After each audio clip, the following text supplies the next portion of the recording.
Hi ಎಲ್ರಿಗೂ ನಮಸ್ತೆ, welcome back to my YouTube channel. ಇವತ್ತು ಶ್ರೀರಾಮನವಮಿ ಇರೋದ್ರಿಂದ ಈವ್ನಿಂಗ್ ದೇವಸ್ಥಾನಕ್ಕೆಲ್ಲ ಹೋಗ್ಬಿಟ್ಟು ಬಂದೆ.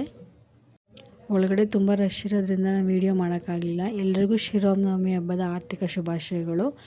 ಮನೆಗೆ ಬಂದು ಇವತ್ತು ಶ್ರೀರಾಮನವಮಿ ಇರೋದ್ರಿಂದ ನಾನ್ ವೆಜ್ ಏನು ಮಾಡೋಕ್ಕಾಗಲಿಲ್ಲ. ಸೊ ಅದಕ್ಕೆ ಬೆಂಡೆಕಾಯಿ ಪಲ್ಯ ಮಾಡಿ ಚಪಾತಿ ಮಾಡೋಣ ಅಂತ ಬೆಂಡೆಕಾಯಿ ಪಲ್ಯ ಮಾಡ್ತಾಯಿದ್ದೀನಿ. ಬೆಂಡೆಕಾಯಿ ಪಲ್ಯ ತುಂಬ ಸಿಂಪಲ್ಲು, ತುಂಬ ಈಸಿ, ಬೇಗನೆ ಆಗುತ್ತೆ. ಒಂದು ಬಾಣಲೆಯಲ್ಲಿ ಎಣ್ಣೆ ಕಾಯಕ್ಕಿಟ್ಟು ಈರುಳ್ಳಿ ಎಲ್ಲ ಚೆನ್ನಾಗಿ ಫ್ರೈ ಮಾಡಿ ಬೆಂಡೆಕಾಯಿ ಹಾಕಿ ರುಚಿಗೆ ತಕ್ಕಷ್ಟು ಉಪ್ಪು ಹಾಕಿ ಚೆನ್ನಾಗಿ ಫ್ರೈ ಮಾಡ್ಕೋಬೇಕು. ಬೆಂಡೆಕಾಯಿ ಎಲ್ಲ ಚೆನ್ನಾಗಿ ಫ್ರೈ ಆದಮೇಲೆ 2 ಟೊಮೊಟೊ ಕಟ್ ಮಾಡ್ಕೊಂಡು ಅದು ಚೆನ್ನಾಗಿ ಫ್ರೈ ಮಾಡಿ ಮನೇಲಿರೋ ಸಾಂಬಾರು ಪೌಡ್ರ್ ಹಾಕಿ ಸ್ವಲ್ಪ ಚಿಲ್ಲಿ ಪೌಡ್ರ್ ಹಾಕಿ ಒಂದು ಅರ್ಧ ಗ್ಲಾಸ್ ನೀರು ಹಾಕಿ ಚೆನ್ನಾಗಿ ಕುದಿಸಿ ಲಾಸ್ಟಲ್ಲಿ ಕೊತ್ತಂಬರಿ ಸೊಪ್ಪು ಹಾಕಿದ್ರೆ ಬೆಂಡೆಕಾಯಿ ಪಲ್ಯ ರೆಡಿಯಾಗಿರುತ್ತೆ. ತುಂಬ ಚೆನ್ನಾಗಿರುತ್ತೆ. ಇದು ಅನ್ನಕ್ಕೆ, ದೋಸೆಗೆ, ಚಪಾತಿ, ಪೂರಿ ಎಲ್ಲ ಆಗುತ್ತೆ. ಒಳ್ಳೆ ಕಾಂಬಿನೇಷನು. ಇವತ್ತು ನಮ್ಮ ಮನೇಲಿ ರೆಸಿಪಿ ಬಂದು ಬೆಂಡೆಕಾಯಿ ಪಲ್ಯ ಚಪಾತಿ ಮಾಡಿದೆ. ಯಾರಿಗೆಲ್ಲ ಈ ವಿಡಿಯೋ ಇಷ್ಟ ಲೈಕ್ ಮಾಡಿ, ಶೇರ್ ಮಾಡಿ, ಸಬ್ಸ್ಕ್ರೈಬ್ ಮಾಡಿ. Thank you.